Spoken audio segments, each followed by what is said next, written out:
चौथे बात को देखेंगे मत्ती रचित सुविशेषम मत्ती रचित समाचार 15वां अधिकाரம் 17वां अध्याय 4वां वचन 15वां अध्याय 4वां वचन।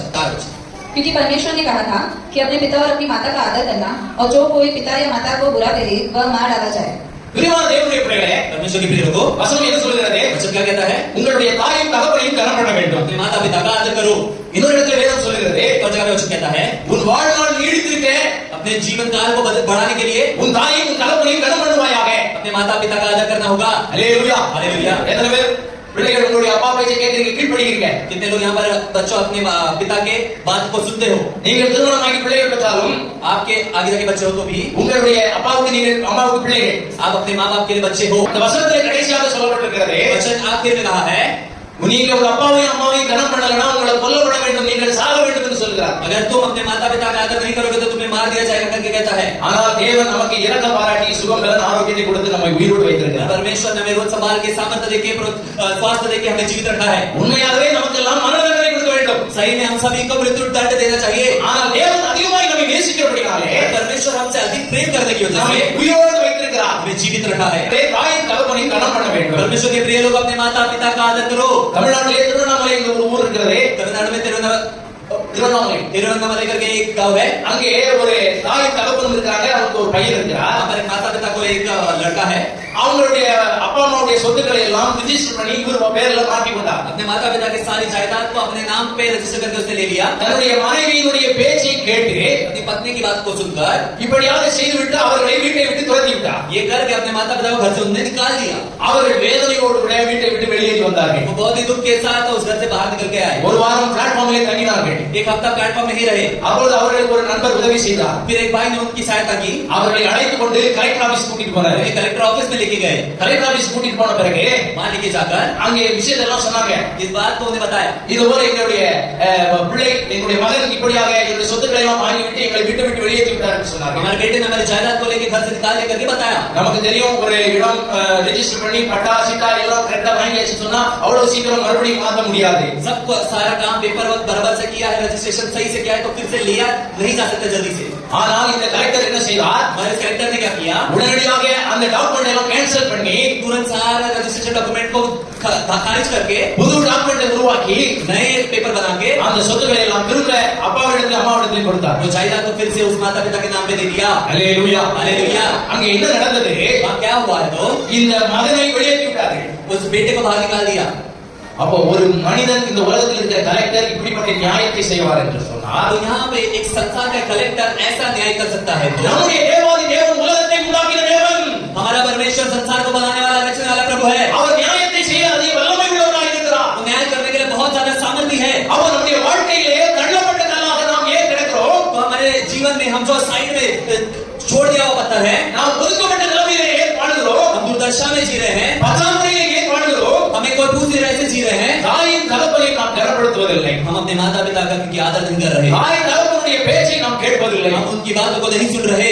அவைகளை கேட்கும் பொழுதுதான் उनकी बातें सुनते समय கர்த்தர் நம்மை கனப்படுத்த முடியும், परमेश्वर हमें ऊंचा उठा सकता है, நமக்கு நீடித்த ஆயுசையும் தேவன் தருவார், परमेश्वर हमें और ऊंचे स्थान पर रखे प्रतिष्ठित करेगा, நம்முடைய வாழ்நாள் நீடித்திருக்கும், हमारे जीवन काल को बढ़ा देगा। இயேசு உங்களை மிகவும் நேசிக்கிறார், हमारा यीशु हमसे बहुत प्रेम करता है। நம்முடைய தாய் தகப்பனை கனப்படுத்துங்க, अपने माता पिता का आदर कीजिए। अनेक நேரம் தாய் தகப்பன் ஒரு விஷயத்தை சொல்லுவாங்க, कई बार माता पिता कोई बात बोलेंगे, இவர்கள் அதை அசட்டை பண்ணி விடுவாங்க, उसको ये बहुत ही नकार देंगे, இதெல்லாம் நாம கேட்க முடியாது, நீங்க எல்லாம் ஓல்ட் ஸ்டைல்ல இருக்கிற அப்படினு சொல்லிடுவாங்க, आप सब बहुत पुराने हो, हम ये बातों को ऐसे नहीं मान सकते, இப்போ எங்களுக்கு எல்லாமே தெரியும், டெக்னாலஜி வளர்ந்து போச்சு, நீ எனக்கு சொல்ல வேண்டிய அவசியம் இல்லை என்று சொல்கிறார்। टेक्नोलॉजी बढ़ गया, अभी सब कुछ हमें पता है, तुम्हें हमें बताने की जरूरत नहीं है। தமிழிலே ஒரு பழமொழி உண்டு, तमिल में कहावत है, இளம் மறி ஒழ அறியாது என்று சொல்வார்கள். அதாவது சின்ன ஆடு நல்ல உணவுகளை சரியான முறையில் தேர்ந்தெடுக்க முடியாது. वो छोटे जो भेड़ होते हैं, छोटे गाय होते हैं, वो सही फल को चुन के नहीं खा सकते. அல்லேலூயா. हालेलुया. பெரியவர்களுக்கு தான் தெரியும், எந்த பெரிய ஆடுகளுக்கு தான் தெரியும் எந்த உணவு நல்லது எது கெட்டது என்று சொல்லி. बड़े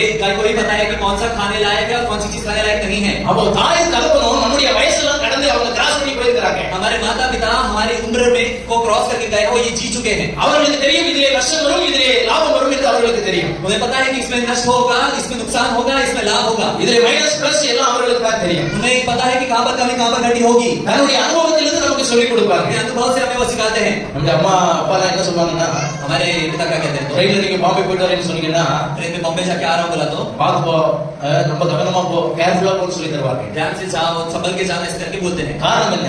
क्या कारण இந்த है? மும்பை பட்டணத்திலே நெருக்கம் ஜாஸ்தியாக இருக்கிறதை பார்த்து போன்னு சொல்லுவாங்க. ये मुंबई में बहुत ज्यादा क्राइम होते हैं, तुम ध्यान से जाकर देखते. நாம் என்ன நினைப்போம், நம்முடைய இளவையிலே हम क्या सोचते हैं, हमारे स्थान पे நம்ம ட்ரெயின்ல நம்ம அசால்ட்டா போலாம் வரலாம், ஃபுட்பால் அடிக்கலாம், எல்லாம் செய்யலாம் அப்படின்னு நாம் நினைப்போம். ट्रेन में क्या आराम से जा सकते हैं, आ सकते हैं, वहां पर दरवाजे पे खड़े रह सकते हैं, हम सोचते हैं. ஆனால் ஃபுட்பால் தொங்கினால் என்ன நடக்கும் என்று உங்களுக்கு தான் தெரியும். वहां पर दरवाजे पे खड़े रह के लटके तो क्या होता है, बड़े लोगों को पहले पता है. எங்க அப்பா, நான் 2 வயசா இருக்கும் பொழுது எங்க அப்பா ட்ரெயின்ல ஸ்லிப் ஆகி இறந்துட்டாங்க. मैं 2 साल का था तभी मेरे पिता इधर स्लिप होकर उनकी मृत्यु हो गई. ஆமா, மும்பை சிட்டி பைக்கால நடந்த ஒரு காரியம். ये मुंबई भाईकला में हुआ ये. ஆனால் அன்றிலிருந்து தேவன் எங்களை நடத்தி இன்றைக்கு ஜீவன் சுகம் கலன் ஆரோக்கியத்தோடு எங்களை வைத்திருக்கிறார். और परमेश्वर तब से हमें संभाला है, स्वास्थ्य दिया है, जीवित रखा है, बलवंत रखा है. हालेलुया. हालेलुया. तो எங்க அம்மாவுக்கு தெரியும் ட்ரெயின்ல போற பார்த்து போன்னு तो சொல்லுவாங்க. हमारी इसलिए माता को पता है कि ट्रेन में जाओगे तो ध्यान से जाना है कहते ஏன்னா हैं. உங்க அப்பா ட்ரெயின்ல இந்த மாதிரி இறந்துட்டாங்க, அதனால நீ கவனமா போன்னு சொல்லி நான் பாம்பே வரும்போதெல்லாம் சொல்லி கொடுப்பாங்க. तो जितनी बार मैं मुंबई आऊं तो वो इसलिए बोलते हैं कि तुम्हारे पिता की भी ऐसी ट्रेन से किस तरह की मृत्यु हुई, जितनी बार जाता हूं ध्यान से जाओ कहते हैं. हालेलुया. हालेलुया. நம்முடைய அப்பா அம்மா எல்லாருமே நம்முடைய நல்லதுக்காகவே பாடுபடுகிறார். हमारे माता पिता हमारे अच्छाई के लिए वो कष्ट उठा रहे हैं. நாம் நல்லா வாழ வேண்டும் என்பதுதான் அவங்களுடைய முழு விருப்பம். हम अच्छा जीवन जीने चाहिए, यही उनकी पूरी इच्छा है. அதற்காக தான் அவர்கள் பல தியாகங்களை செய்து நம்மை வளர்த்திருக்கிறார். इसीलिए उन्होंने कई त्याग करके हमें बड़ा किया है. பல இடங்களிலே தலை குனிந்திருக்கிறார்கள் நமக்காக. कई जगहों पे अपने सर झुकाए हैं हमारे लिए. நல்லா புரிந்து கொள்ளுங்க. अच्छे से समझ लीजिए. பல இடங்களிலே நமக்காக அவர்கள் தலை குனிந்திருக்கிறார்கள். कई जगहों पर हमारे लिए वो सर झुका के रुके हैं. அவர்களுடைய சொல்லை நாம் கேட்க வேண்டும். उनका बोलना हमें सुनना है. ஹல்லேலூயா. हालेलुया. எபேசியர் 6 அதிகாரம் 1 வசனத்தை வாசிப்போம். इफिसियों का 6 अध्याय से 3 वचन को पढ़ेंगे. हे बालकों, प्रभु में अपने माता पिता के आज्ञाकारी बनो, क्योंकि यह उचित है. பிள்ளைகளே, உங்கள் பெற்றோருக்கு கர்த்தருக்குள் கீழ்ப்படியுங்கள், இது நியாயம் என்று சொல்லப்பட்டிருக்கிறது. वचन कहता है, बालकों प्रभु में अपने माता पिता के आज्ञाकारी बनो, यही उचित है. இந்த வசனம் எல்லாம் நமக்கு எல்லாருமே அநேகமா எல்லாரும் மனப்பாடமா தெரியும். ये वचन हम सभी को पता है, ஏன்னா இதெல்லாம் சண்டே கிளாஸ்ல நமக்காக சொல்லி கொடுப்பாங்க. क्योंकि ये सारे संडे क्लास में हमें बताए गए.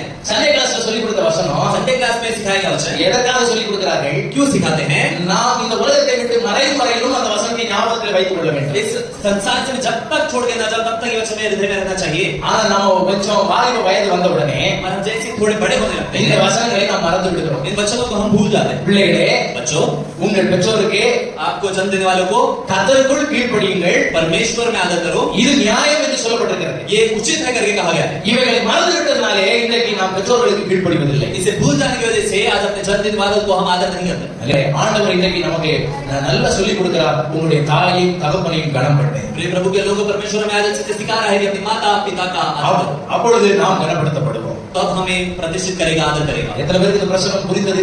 कितने लोगों को ये संदेश समझा है? அல்லேலூயா. हालेलुया. நாம் முதலாவது என்ன செய்ய வேண்டும்? पहले हमें क्या करना है? தேவனை கனப்படுத்த வேண்டும். परमेश्वर का आदर करना. இரண்டாவது, दूसरा, என்னை கனப்படுத்துகிறவர்களே நாங்கள் உண்மையுள்ளவர்களாய் நாம் இருக்க வேண்டும். विश्वासियों के करके हमें रहना है. மூன்றாவதாக तीसरा, ஜெபம் பண்ண வேண்டும். प्रार्थना करना है. நான்காவதாக चौथा, அல்லேலூயா. हालेलुया. அடுத்த முறை நான் வரும் பொழுது நான் கேட்கும்போது பதில் சொல்லுங்க. अगली बार जब मैं आऊंगा तो यही पूछूंगा, आपका उत्तर देना है. பதில் சொல்லுகிறவர்களுக்கு முதல் 3 நபருக்கு பிரைஸ் உண்டு. पहले 3 जन जो उत्तर देगा उसी में प्राइज दूंगा. அல்லேலூயா. எத்தனை பேருக்கு பிரைஸ் வரணும்னு ஆசையா இருக்கு? कितने लोगों को प्राइज मिलने की आशा है? நம்ம எல்லாரும் எழுந்து நிற்போமா? हम सभी खड़े हो जाएंगे कि अपने पैरों पर? எல்லாரும் எழுந்து நிற்போம். सारे पैरों पर खड़े हो जाएंगे. ஹalleluya, ஹalleluya. ஆண்டவரிடத்திலே சொல்லுங்க, अपने जगह कहेंगे, இன்றிலிருந்து உம்மை நான் கனப்படுத்த போகிறேன். आज से मैं आपका आदर करूंगा. अपने आंखों को बंद करके कहे, இன்றிலிருந்து நான் உண்மையுள்ள மனிதனாய் மனுஷியாய் வாழ आज போகிறேன். से मैं एक विश्वास योग्य मनुष्य करके जीवन जीऊंगा.